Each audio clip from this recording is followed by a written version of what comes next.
Madama Butterfly is certainly one of the greatest operas in the world, one of the most popular operas, and I think one of the most finely crafted.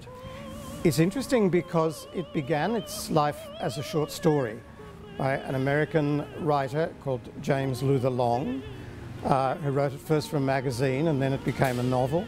Then the great American man of theatre David Belasco turned it into a one-act play.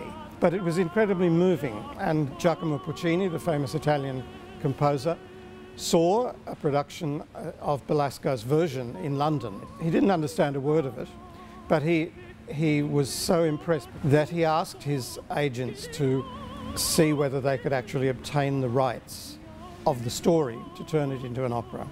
The interesting thing about all these men who were the sort of godfathers, grandfathers and parents of Madama Butterfly is that they were all Westerners, none of whom had ever been to Japan. The opera is set in Japan. None of them had ever been there, so it's a Japan seen through Western eyes.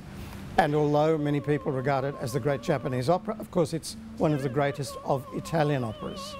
The opera had its premiere in 1904, and the opera has been performed all over the world in many different productions, in many different styles, with many great artists involved in it, because the roles in Butterfly are roles that appeal to singers. Designers love it because it's an exotic, faraway locale, and directors like it because it's great drama. And fortunately, audiences like it also.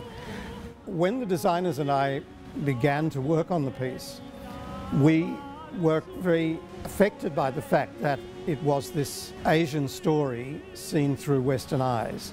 And of course, at that time, at the end of the 19th century, there was so much extraordinary art coming from the East to the West, and certain painters painted very much, famous painters, in a style that was influenced by Japanese, Chinese art. We were influenced quite a lot by those paintings in the design of the costumes for the production. We wanted to create a world that was, for the Westerners, rather colourless, creams and browns and no bright colours. And then when the Japanese characters come onto the stage, they bring the colour that one finds in the music. Puccini said that the opera was about great griefs in small souls. And the greatest thing that we could do was to make the public weep. So we hope that people will weep at Butterfly's story, and we hope that then they will applaud loudly the wonderful artists who are going to bring it to the stage.